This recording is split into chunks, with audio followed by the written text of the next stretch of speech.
नमस्कार, मैं हूं आपके साथ अंकित राज सिंह और मनी सेंट्रल में आप सभी का बहुत बहुत स्वागत है। मेरे साथ मौजूद हैं मेरे सहयोगी प्रवीण शर्मा सर। प्रवीण सर, बहुत बहुत स्वागत है आपका सर। थैंक यू अंकित।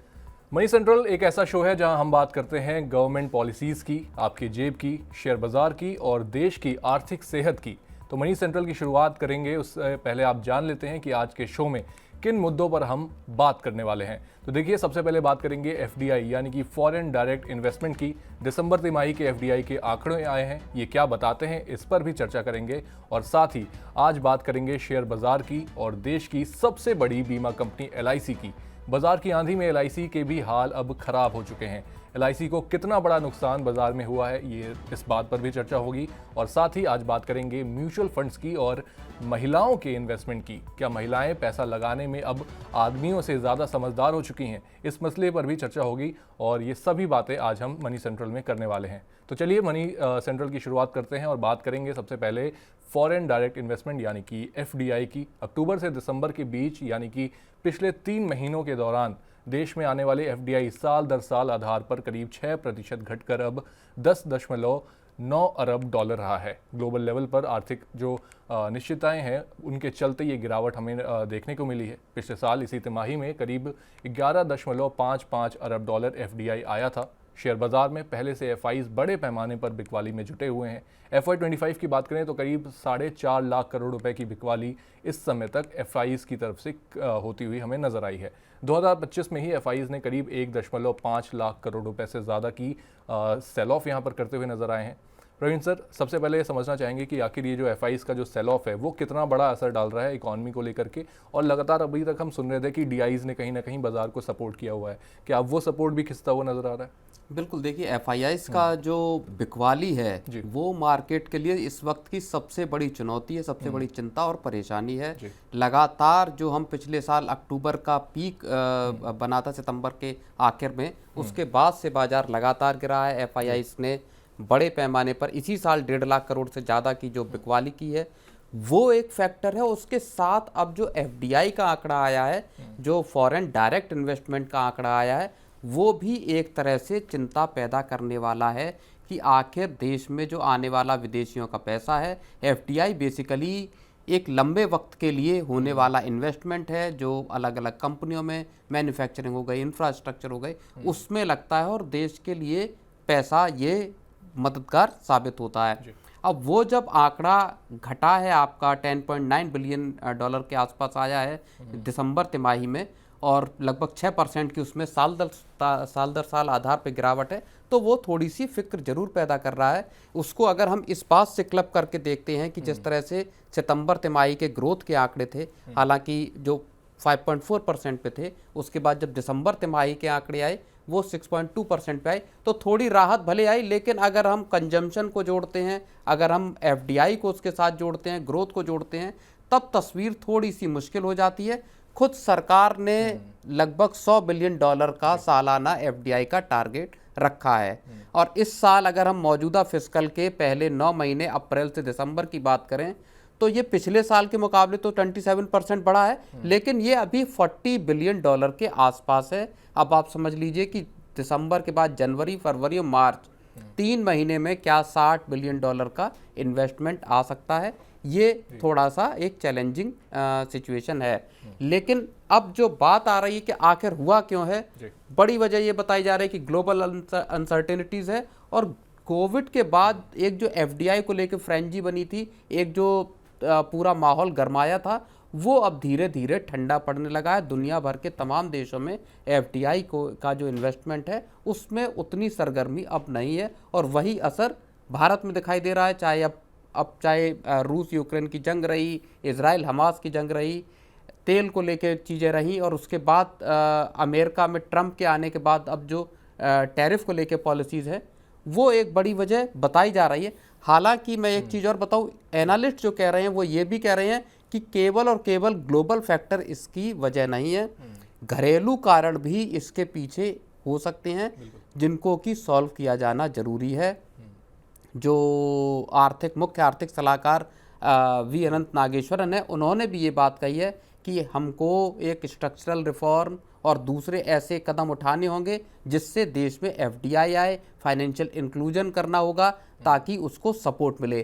तो जो मौजूदा परिस्थिति है उसमें जाहिर तौर पर सरकार को कुछ ऐसे कदम उठाने होंगे जिससे कि वो डिसइन्वेस्टमेंट, माफ़ कीजिएगा, एफडीआई की गाड़ी को रफ्तार दे सके, विदेशी निवेशकों को ये भरोसा दिला सके कि भारत में आपको ईज ऑफ डूइंग बिजनेस और दूसरे जो इंडिकेटर्स हैं वहाँ पर आपको मदद मिलने वाली है।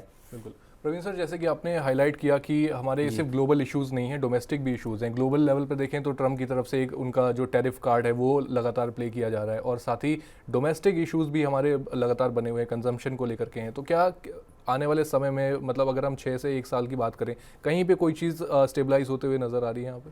नहीं, देखिए, सबसे बड़ा मसला है रिफॉर्म्स का। अभी भी फॉरेन इन्वेस्टर्स को रिफॉर्म के मोर्चे पर, टैक्स के मोर्चे पर अभी उतना कन्विंसिंग वो शायद नहीं है जिसकी वजह से वो भारत में आकर पैसा लगाएं। सरकार ने भले ऐलान किए हैं कुछ विदेशी निवेशकों के भारत में पूंजी लगाने को लेके, टैक्स को लेके सरकार ने बजट में भी ऐलान किए, लेकिन वो शायद अभी नाकाफी है या अगले 1 अप्रैल से इनका कुछ शायद असर दिखाई दे।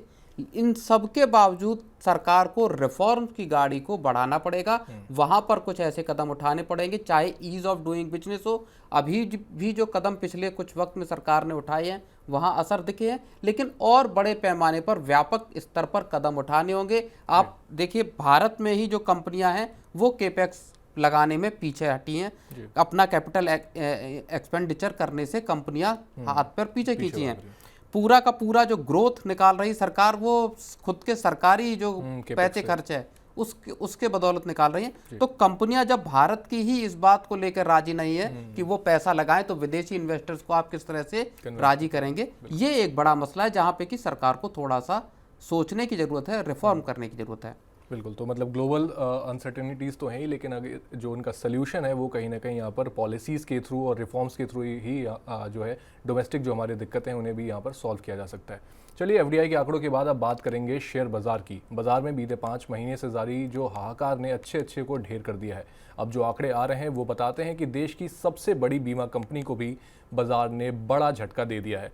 2025 के महज 2 महीने में ही एलआईसी की जो इक्विटी होल्डिंग है वो करीब 1.45 लाख करोड़ रुपए घट गई है। दिसंबर में एलआईसी की इक्विटी होल्डिंग्स की वैल्यू करीब 14.9 लाख करोड़ रुपए के आसपास थी। फरवरी के आखिर में ये जो आंकड़ा है ये घट करके करीब 13.4 लाख करोड़ रुपए के करीब आ गया। और साथ ही अब अगर प्रवीण सर देखें कि बाजार की जो आंधी है उसमें एलआईसी भी कहीं ना कहीं अब निपटती हुई जा रही है। पॉलिसीज लेने वालों पर भी क्या इसका किसी तरीके से असर पड़ता हुआ नजर आएगा? नहीं, पॉलिसी लेने वालों पे फिलहाल ऐसा असर नज़र नहीं आएगा, क्योंकि एलआईसी, आपको अगर याद हो, जब हिंडनबर्ग की क्राइसिस आई थी 2023 की बात है, और उस वक्त भी एलआईसी का इन्वेस्टमेंट अडानी ग्रुप की कंपनियों में था, और जब अडानी ग्रुप के शेयर गिरे तो एलआईसी को आके सफाई देनी पड़ी। एलआईसी ने तब भी ये कहा था कि हमारा जो इन्वेस्टमेंट है स्टॉक्स में वो लॉन्ग टर्म के लिए होता है, किसी एक स्पेसिफिक शॉर्ट टर्म के लिए, प्रॉफिट मेकिंग के लिए नहीं करते वो।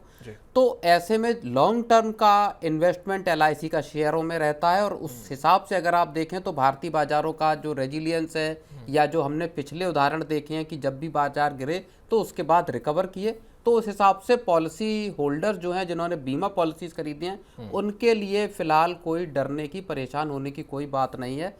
मोटी बात है वो ये है कि जो मार्केट में जो गिरावट की आंधी आई, खास तौर पे जो मिड और स्मॉल कैप शेयरों में कोविड के बाद की सबसे बड़ी गिरावट है, और उसके अलावा लार्ज कैप स्टॉक्स हैं वो भी इस गिरावट में बच नहीं पाए। वहाँ पे भी एलआईसी का अच्छा खासा इन्वेस्टमेंट है।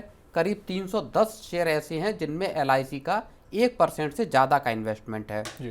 लंबा चौड़ा पोर्टफोलियो है। अगर हम बात करें कहाँ सबसे बड़ा झटका एलआईसी को लगा है, तो दूसरा जो सबसे ज़्यादा एक्सपोजर एलआईसी का है वो आईटीसी में है, और वहीं सबसे तगड़ा झटका भी लगा है। 17,000 करोड़ रुपए का एलआईसी को झटका केवल और केवल बीते 2 महीने में आईटीसी के शेयरों में लगा है। इसके अलावा टीसीएस हो, इन्फोसिस हो, एसपीआई हो, जितने शेयर हैं, बड़े नाम हैं, लार्ज कैप कंपनियां हैं, वहाँ भी एलआईसी को अच्छे खासे नुकसान उठाने पड़े हैं इस वक्त में। बिल्कुल। तो मतलब सर, जिस तरीके से जो रिटेल हमारे निवेशक परेशान है कि आखिर इन शेयरों में क्या किया जाए, तो एलआईसी के भी लोग परेशान होंगे कि आखिर ये जो लॉन्ग टर्म की हमारी इन्वेस्टमेंट है वो किस तरीके से आगे काम करने वाली है, क्योंकि कहीं ना कहीं एक तरीके से हेज तो कर रहे हैं वो अपने जो भी इन्वेस्टमेंट्स हैं, लेकिन आगे आने वाले समय में क्या लॉन्ग टर्म का जो पीरियड है वो बेहतर साबित होगा एलआईसी के लिए? नहीं, बिल्कुल। एलआईसी ने जाहिर तौर पे अपनी इन्वेस्टमेंट की स्ट्रेटजीज बनाई होंगी, बदली होंगी। पीछे के कुछ वक्त में जिस तरह का बाजार रहा है, क्या डेट मार्केट में एलआईसी ने अपना एक्सपोजर बढ़ाया है, क्या गोल्ड में होल्डिंग अपनी बढ़ाई है, ईटीएफ में होल्डिंग बढ़ाई है, ये देखने वाली बात होगी। लेकिन लंबे वक्त में अगर हम देखें तो एलआईसी ने अच्छा खासा रिटर्न अपने स्टॉक पोर्टफोलियो से भी हासिल किया है। चलिए अब बात करते हैं आपकी जेब की। शेयर बाजार में जो तूफान आया है उसकी वजह से अब म्यूचुअल फंड्स और एसआईपी इन्वेस्टमेंट्स, इन दोनों को ही बड़ा झटका यहाँ पर लगता हुआ दिख रहा है। तमाम इन्वेस्टर्स के जो रिटर्न है वो भी नेगेटिव हो चुके हैं। मुश्किल वक्त इन्वेस्टर्स के लिए अब कहीं ना कहीं उनके धैर्य का भी इम्तिहान लेता हुआ नजर आ रहा है। अब एक रिपोर्ट आई है क्रिसल और mutual fund industry body amphi की, जो कि स्टडी बता रही है कि म्यूचुअल फंड्स को होल्ड करने के मामले में महिलाएं पुरुषों के मुकाबले जो है वो ज़्यादा धैर्य दिखाती हैं। 5 साल से ज़्यादा म्यूचुअल फंड्स होल्ड करने वाली महिला इन्वेस्टर्स की जो तादाद है वो मार्च 2019 में 8.8% थी, जो कि मार्च 2024 में बढ़कर के 21.3% हो गई है। पुरुषों के लिए अगर ये आंकड़ा देखें तो 2019 में ये 8.2% था, जो कि 2024 में अब बढ़ करके 19.9% हो गया है। प्रवीण सर, इन्वेस्टमेंट को लेकर के ये जो एक अलग एंगल जो यहाँ पर दिखाया गया है, इसको लेकर के आप क्या कहना चाहेंगे? और आप अगर इस तरीके से मतलब खुद को अगर देखते हैं कि आपने कितना धैर्य दिखाया पिछले 5 सालों में वर्सेस अगर कोई महिला इन्वेस्टर्स है, तो क्या ये डिफरेंस मतलब समझ आता है ऑन ग्राउंड? आज का जो हमारा मनी सेंट्रल का कार्यक्रम है उसकी सबसे इंटरेस्टिंग कहानी यही है, सबसे इंटरेस्टिंग स्टोरी यही है। और इसको समझना, ये सिर्फ केवल एक आंकड़े के तौर पर ना देखें, इसको हम इस देश में बढ़ती हुई अवेयरनेस को फाइनेंशियल इंस्ट्रूमेंट्स या फाइनेंशियल जो डेस्टिनेशन है इन्वेस्टमेंट के, उनकी तरफ बढ़ती हुई अवेयरनेस, खास तौर पर महिलाओं की अवेयरनेस के तौर पर इसको हमको देखना और समझना चाहिए। कैसे 5 साल से जो ज़्यादा का होल्डिंग पीरियड है उसमें महिलाओं की हिस्सेदारी एक तरह से बढ़ी है। 8% थी, वो 21% के आसपास चली गई है। पुरुषों की 20% के अराउंड है, ऐसा डेटा आपने बताया जी। ये बताता है कि महिलाएं ज़्यादा धैर्य दिखाती हैं अपने इन्वेस्टमेंट को लेके। और एक जो बात भारतीय परिवारों में एक सदियों से कही जाती है कि जो गृह मंत्री है, घर का जो बजट है, घर की पूरा कामकाज है चलाने का, वो महिलाएं ज़्यादा बेहतर तरीके से समझती हैं। इन्वेस्टमेंट में भी महिलाएं एक तरह से खुद को पक्का खिलाड़ी साबित करती हुई नजर आ रही हैं। आंकड़े ये भी बता रहे हैं, एम्फी और क्रिसल की जो स्टडी है, बेहद दिलचस्प स्टडी है, वो ये बता रही कि 1 साल से कम की होल्डिंग पीरियड, जो कि माना जाता है कि लगभग 80% जो इन्वेस्टर हैं म्यूचुअल फंड के, वो अपनी एसआईपीज या म्यूचुअल फंड इन्वेस्टमेंट वो 1 साल से कम अवधि में ही उससे निकल कर चले जाते हैं। उस मामले में भी महिलाओं की पहले 2019 में 40% से ज़्यादा हिस्सेदारी थी, अब वो घट के 25% पे आ गई है। पुरुषों के मामले में ये पूरा जो आंकड़ा था वो 42% था, और वो भी वहाँ पे भी घटा है, लेकिन वो 27% पे आए हैं। इसका मतलब ये है कि 1 साल से कम, यानी माना ये जाता है कि 1 साल से कम अगर आप करते हैं तो आपको रिटर्न अच्छे नहीं मिलते हैं, आपको लॉन्गर टर्म में इन्वेस्टेड रहना होता है। वहाँ महिलाएं ये दिखा रही हैं कि उनको ये समझ में आया है कि जितने लंबे वक्त तक म्यूचुअल फंड में रहेंगे, जितने लंबे वक्त तक आप एसआईपी चलाएंगे, आपको फ़ायदे होंगे। तो जो देश में फाइनेंशियल इंक्लूजन बढ़ा है, महिलाओं की जो फाइनेंशियल प्रोडक्ट्स हैं उनमें इन्वेस्टमेंट में भागीदारी बढ़ी है, उसको ये शो कर रहा है। और समृद्धि का जो रास्ता है इन्वेस्टमेंट से, वो यहीं से निकलता है जब आप लंबे वक्त तक इन्वेस्टमेंट में कायम रहते हैं। और शायद ये देखिए, पढ़ाई में हम देखते हैं हर साल कि 10वीं के परीक्षाएं हों, 12वीं की हों, या नीट के और दूसरे एग्जाम हों, महिलाओं को हमेशा, लड़कियों को हमेशा ये देखते हैं उनके नंबर्स, उनके टॉपिंग जो रैंक है वहाँ वो हमेशा आगे रहती हैं। अब ये साबित कर दिया महिलाओं ने कि वो इन्वेस्टमेंट में भी पुरुषों को पीछे छोड़ती हुई दिखाई दे रही हैं। बिल्कुल। और सर कुछ समय पहले ही एक और रिपोर्ट हमने पढ़ी थी, उसके अंदर ये था कि ट्रेडिंग में भी जो है महिलाओं के अंदर वो ज़्यादा स्टेबल रह सकती हैं, ज़्यादा जो ट्रेडिंग में जिस तरीके का माइंड चाहिए उसमें भी कहीं ना कहीं महिलाएं ही बेहतर परफॉर्म करती हुई नजर आ रही थी ट्रेडिंग में। तो क्या अब वो नहीं, एनालिस्ट जो इसमें कह रहे हैं, जानकार जो कह रहे हैं, वो ये कह रहे हैं कि चूंकि महिलाएं रोजाना आधार पे ये अपने इन्वेस्टमेंट को चेक नहीं करती। बिल्कुल। आज क्या हुआ, शेयर बाजार को डेली चेक नहीं कर रहे, उन्होंने लगा दिया, धीरे धीरे लगा रहे हैं और वो उसको डे टू डे बेसिस पे चेक नहीं करते। बहुत सारे जो एक्सपर्ट हैं वो ये कहते हैं कि भैया लगाओ और उसको पकने दो, इंतजार कीजिए उसका। आप अगर रोज देखेंगे, रोज गिरेगा, रोज चढ़ेगा, आपका उतना ही आप वल्नरेबल हो जाएंगे उससे निकलने को लेके, वही उतना जोखिम बढ़ जाता है। महिलाएं शायद न देख के ज्यादा कामयाब हो रही हैं। बिल्कुल। तो चलिए फिर आज के मनी सेंट्रल में इतना ही। अगर आप भी निवेश करने की सोच रहे हैं या फिर अगर आप एक नई एसआईपी खोल रहे हैं तो हमारी तरफ से ये राय होगी कि आप अपने घर की जो लक्ष्मी है उनके हाथों ही इसकी शुभारंभ कराएं, और मैं तो कह रहा हूँ उनके ही डीमैट अकाउंट से ही उसकी शुरुआत करें, तो आई थिंक कि बेहतर परफॉर्मेंस हमें ये सही सलाह है। बिल्कुल बिल्कुल सर। चलिए तो आज के लिए बस इतना ही। आपसे हम मिलते हैं मनी सेंट्रल के अगले एपिसोड में, तब तक के लिए आप देखते रहें money 9। Thank you so much for watching.